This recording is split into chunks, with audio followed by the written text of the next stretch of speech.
Hey, welcome to this week's episode of the Imperfect Show.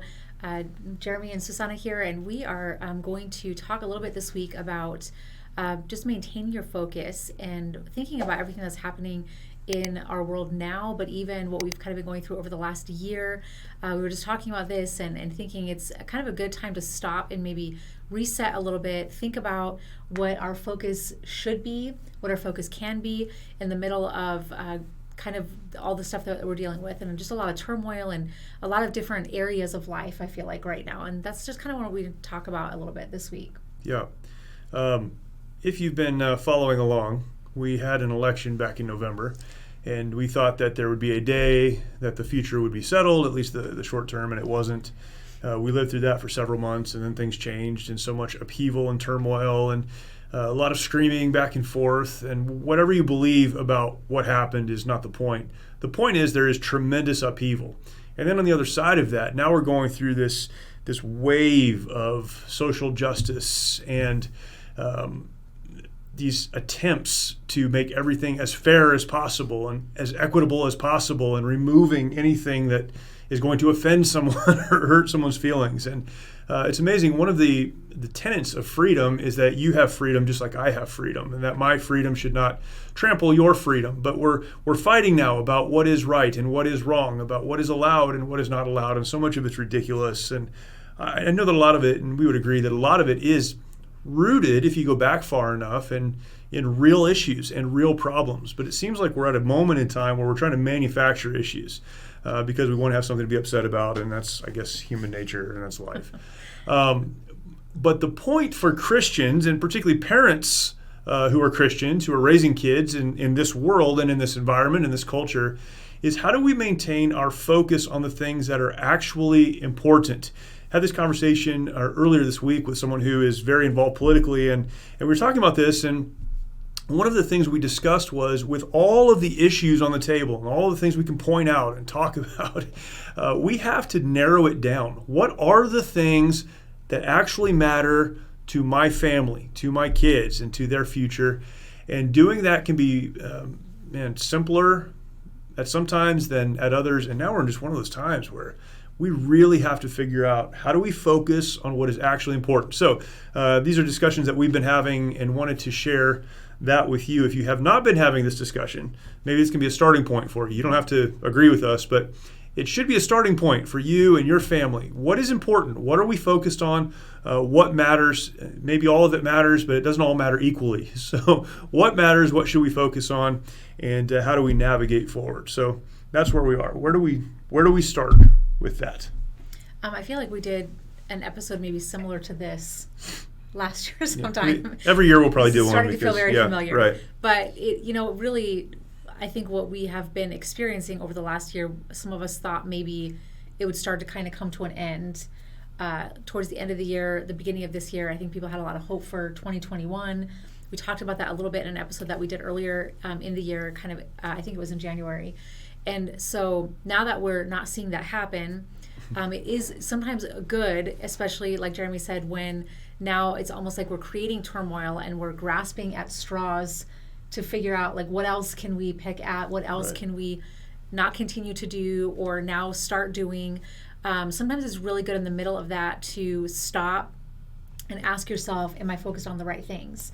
And that's kind of what we're trying to do. And so for me, really the first thing that comes to mind is really for us, our faith belief, and the way that we believe spiritually would dictate the way that we respond to a lot of these things, and would dictate what we choose to say, this is important, this is something to support, this is something to go after, this is not.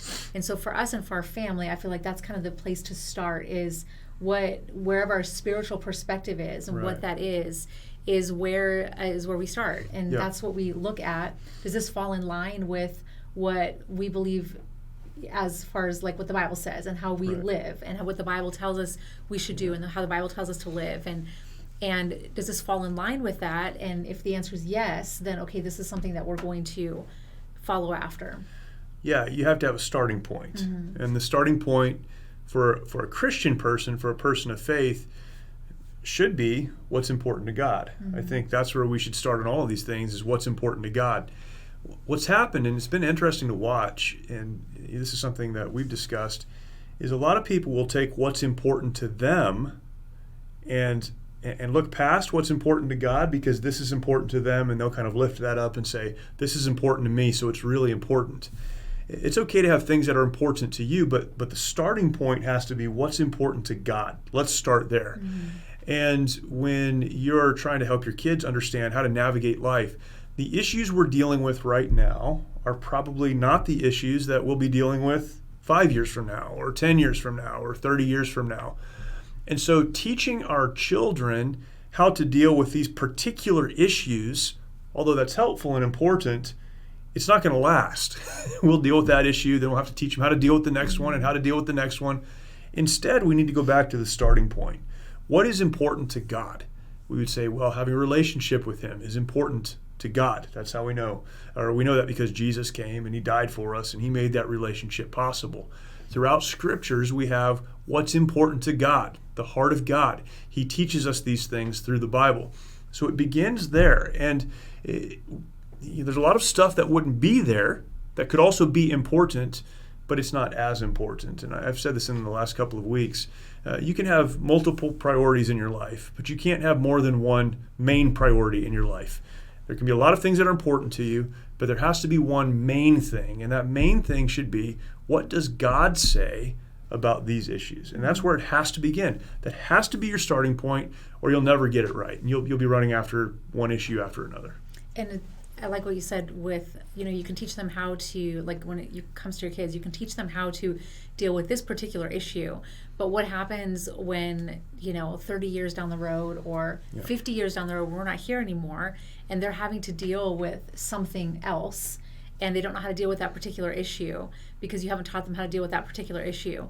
But you have taught them then how to deal with things in a spiritual way. Right. And you have taught them what's important because, again, we're talking as Christian people, what's important because of what God says and what would He want us to do. And when you teach them more that way, a more like a broader perspective, right, and then they'll know how to deal with any issue that comes their way because they know this is what's right, important to me, and this is how I'm going to deal with this. Yeah, these are the actual issues that matter. Now, again, there are other things that matter. I think the things that are important to us as, maybe you don't fall into this category, but us as conservative Americans, we say, well, these things are very important to us as Americans. And they can be, and they should be, but they're not as important as the things that God says are important. So that's the starting point. And if you're only going to do one thing with your kids, teach them how to read the Bible and understand the Bible, and then apply the Bible, what it says, to the life that they're involved in. That has to be your starting point for everything. And it's almost wearying to see people where they're kind of picking their starting point. It's more about pet issues or what's important to them than it is what did God say about this. Yeah. And sometimes I feel like I've been kind of watching this a little bit too, is people will choose, even Christian people will choose things that are maybe culturally important to them. Right. Or because of the world in which we find ourselves now, there are so many different cultural issues, political issues, personal preference type issues that are kind of rising to the surface. And certain people will choose, well, this is a cultural issue for me. And even if it doesn't fall in line with the Bible or the way that God would have us to live or the type of things that we would support, but because culturally this is what we've always done, that I'm going to continue to do that. Yeah. And so I feel like the danger in that is that you're not teaching your kids what is truly important based on God's word and based on what He is saying, how we should live. Yeah, that's right. So start with that. Start with the Bible. I think the second thing that's really important is understanding history. Broadly understanding history, the history of the world, the history of the country that you live in, and the history of the culture, where culture comes from and how it develops and how we get to where we are. And there are a lot of people that would say, well, I'm not a history person. History is not an academic subject. It is taught in school, and so I guess in that sense it's a school subject, it's academic. But history is the story of the world. It's the roadmap that at least leads us to this point. And when we study history broadly, this is reading biographies of people that came before us and dealt with other issues at moments in time. It's going back to original documents, original source documents, and figuring out what was happening during these moments of upheaval or moments of peace, when things were bad, when things were good. What was happening? It's learning those things. That puts a box around what we're experiencing now. It helps to put into context whatever it is we happen to be dealing with. And, history would teach you that during good times, when the economy's good, when the politicians are in office that you want to be there, when things are going well, when gas prices are low, whatever the case, history would tell you that there's going to be a downturn, that things are probably going to get worse, and that you need to begin preparing. So in good times, history is really important. In bad times, in times where we're struggling, in times where the world seems like it's going crazy, history, again, puts context. We start to think this is the only time it's ever been like this. We find ourselves in a moment or a season of fear because it's never been like this before. What's going to happen? History helps us to navigate through difficult times. You have to have a biblical foundation. Determine what's important through the Bible. But then step back and know history and learn history and understand it. And that can be very, very helpful in navigating what we're dealing with now. When you're teaching your kids, too, based on history, and you have an understanding of where we've come from and kind of like what you were saying, the cycles of that we've seen in before. Yeah. There can be so much maybe comfort and peace that can come from that, knowing that maybe we can't predict what's going to happen and we don't know what the outcome maybe of the specific situation will be, but we have seen something like this happen before. Right. And these are some things that we can do. And I think, all the things that you just mentioned can really help, I think, kids. I mean, brings me a lot of comfort. When something happens in our world, even politically, I always think, okay, have we seen this happen before? Right. Most likely, yes, we have seen something like this or something similar to this happen before. And just knowing that this has happened before, there are people that have had to deal with this before, can bring a lot of just comfort and peace, and knowing that, we're not the first or only people to have ever dealt with something like this. Yeah. And people have dealt with it before, but also we have seen it happen before in our world. And this is how it worked. This is how it happened. This is what the outcome was, good or bad. And what are some things that we can do to also have a good outcome, for this? But also, if there was not a good outcome, what are some things that maybe we can do a little bit differently because of, we've seen it happen before? Yeah, that is important. What if the outcome wasn't a good one? Mm-hmm. Well, what lessons can be learned from that? And sometimes hope comes into your heart just by knowing there's an end to this.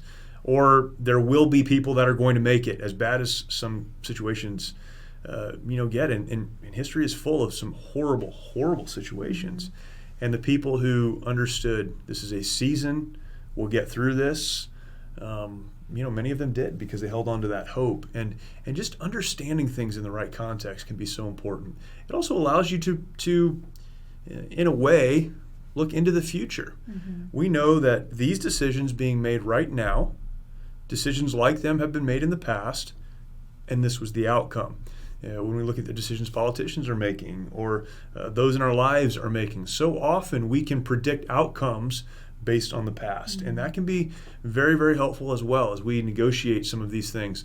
Politicians do things that bring harm. And I won't speak to motive, but this is left and right. This has nothing to do with party. It's just politicians make decisions. If we can predict, based on the past, the outcome of some of those decisions, we can be prepared for them, or at least do our best to be prepared for them. If we had known that coronavirus was going to take toilet paper off the shelves, we all would have gotten more toilet paper. We would have been ready, but we weren't. And these are the things where we can look at, and this is a silly example, but we can look at what's happened in the past, what the consequences of those decisions were, and how we can prepare for the future. This is very important. It also teaches our kids to think critically. Mm-hmm. I have information that can help me make decisions. Mm-hmm. And I think it's really important. Yeah, it teaches them to think critically. It also teaches them to look at maybe the bigger picture. And I think that's in this whole thing that we've been through this last year, that is something that I can say that we have really tried to do. and it helps to really drive away fear and uncertainty. There is so much of that anyways because we don't know what the outcome of it is going to be. But it really helps to kind of push some of that away when you're able to say, okay, let's stop for a minute, look at the bigger picture, see, has this happened before, and just kind of really think through some things, but also look at the bigger picture of kind of what we're looking at and how we can prepare and how we can respond. And so I really feel like it kind of puts away some of that fear and uncertainty that comes in situations like that. That's good. I think a third thing, and this is also very important, the Bible teaches this, is in moments of stress and moments of difficulty, guard your heart. The Bible talks about this, and this is so important in so many areas. We need to teach our kids how to guard their hearts spiritually, how to guard their hearts relationally. But when navigating a world like the one that we're in right now, guarding the information that you allow to come in. Be very, very careful and very guarded about what you allow to occupy your mind, which will then occupy your emotions, which will then lead to either anxiety or fear or maybe an unfounded comfort, whatever the case. Be very careful about the information that you allow to influence you. And one thing we have is a lot of information. We have so much information available to us that it's easy to get sucked down a rabbit hole with information that seems really good, but may not be grounded in anything, may not be rooted in anything. Be very careful. Some principles I try to use for information is receive information. I'm talking about news and kind of reporting on what's happening in the world. Try to get it from different sources. Don't go just to one source all of the time. We're all biased, so go to different sources. You can kind of triangulate that and figure out, well, somewhere in the middle here is the truth. And also do your best to receive information from people that have a biblical foundation, that have a grasp of historical context, and that can put what they're reporting, put the information that they're delivering in those contexts for you. But again, look to different sources, look to different places, but be very careful about latching on to any one story or any one thing. Man, we're in a crazy season where some of the strangest ideas people are hanging on to, and it's people that you'd never think would do that. And a lot of it is they're just looking to one source for information and allowing themselves to be fed. And that can be very, very dangerous. Teach your children to be very careful with their friends, with their instructors in school, if they're in school, with news and other media sources. Teach them to be very careful to guard their heart, be very protective of what they allow in. And that's what I was going to point out is as far as it has to do with your friends and the people that you spend time with. I think that's something that we were able to see when we were all kind of locked down for a while, not able to really spend time with a lot of people, but being able to spend time with people who are going to encourage you, who are going to lift you up, who are going to encourage you to, get your information from the right places, or keep your eyes on, what the true focus should be. And for us, that would be keeping our eyes on the things of God and being encouraged by those things, and just really having your kids spend time with people, their friends too, but also the people that you spend time with, having your kids spend time around people who are going to be doing the same, being encouraging and uplifting, and really having that joy that we can have even in situations like that. Yeah, that's right. And none of what we're talking about is about putting your head in the sand or pretending like bad things don't happen. We say that sometimes because it's important to get that message. People of faith are not people who are ignorant of what's happening in the world. In fact, historically, people of faith have been very educated people who really did understand what was happening in the world. In fact, many of whom were persecuted by the world. They knew what was happening. This is not about pretending like everything is okay or that there's nothing bad going on. It's about having good information filtered through Scripture in the context of history so that we can make good decisions. And that's really all this is about. It's very simple, but it takes work because we're pulled away from those three things in so many ways, from social media and television and movies and conversations with other people. We're pulled away from sound reasoning and sound understanding of what's going on. And then I think the bigger thing, maybe the thing that ties it all together, at least for me, is acting like a Christian. It's being a Christian. The Apostle Paul told the Christians in the Church of Colossae in the book of Colossians, the same way you got salvation, you need to live that out. And it was a real simple admonition to them.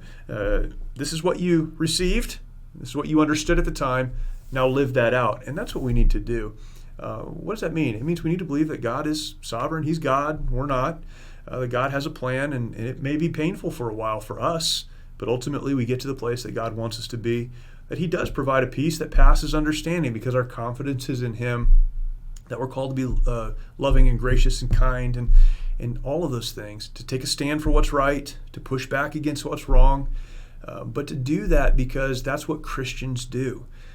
Trust God and trust that He has a plan. There is a foundation of faith.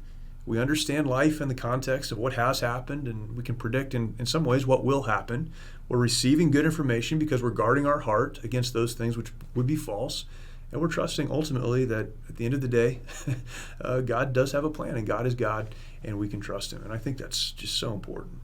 When we think about really living like a Christian, you said like kind of the thing that wraps it all together is being a Christian.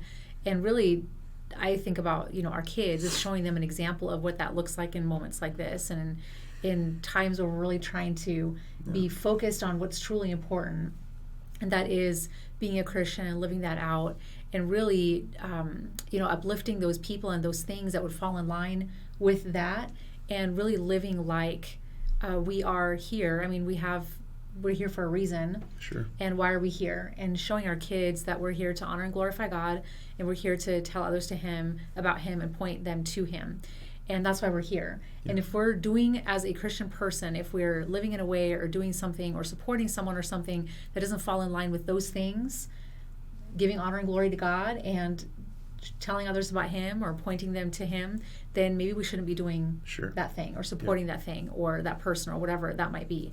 And so that's something really important for us to think about as we are being an example to our kids of what being a Christian in a time like this really looks like. And that's kind of what I think about when you said that, is kind of what wraps it all together. It's being a Christian, and it's really living in such a way that everything that we do falls in line with why we're here. Yeah.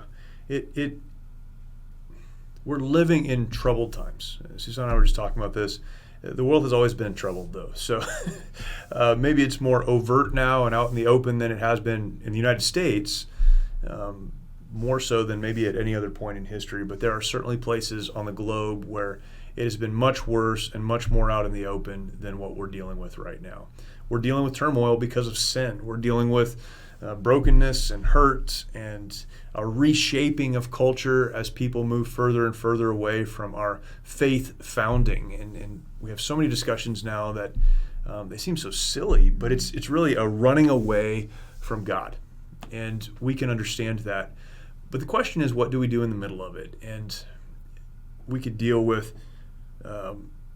gender roles. We could deal with abortion. We could deal with conservative or liberal economic policies. We could deal with immigration. We could deal with all of these issues, and I would love to have a conversation with anyone about any one of those issues. But what we really need is a framework that allows us to make decisions when the issues change, because they will. They may get worse. They may just change, just be different. Maybe things will get better. However we define all of those things, the issues are not the issue. How we move through life in the middle of the culture that God has placed us is the issue. So what do? Well, your starting point needs to be, what does God say? What does God care about? What's important to God? If that's all you get, you're going to be okay. But then beyond that, understanding historical context brings great peace to us. Understand history, understand historical context. It's so helpful. Guard your heart, receive good information, be careful about what kind of information you're receiving, get it from different places, filter that through, get help if you need it, and that can be very helpful. And then trust that God has a bigger plan. Good. That's good. That was a good summary. And again, none of this is to say that life is not difficult. It is difficult. We were talking about the concept of fairness. Is life fair? Well, life is not fair. It's not fair because God created us perfect. We sinned. Sin brings death. And since the Garden of Eden, we have been fighting to get back to a place of fairness and equality. It's not going to happen until Christ returns. As we say, fairness and equality went away when we sinned against God. And so as humans, we're going to deal with that. We have dealt with it. We continue to deal with it. But as Christians, thankfully, we have a guide and we have a larger purpose, and we can focus on the right things. And that would be the encouragement, is focus on the right things and then teach your kids to do the same. So whatever world they grow up in, they'll know how to navigate it with purpose, with courage, with joy, and really move toward what God has set before them. Hope that's a help to you. All right, that's it. Okay. All right, well, we'll see you next time. Thank you for watching. And if you have not yet subscribed to the channel, please do that. If you haven't hit the notification bell, do that. Share this content out. If you think it'd be helpful to someone else, leave us a comment. We appreciate it. We will talk to you next time.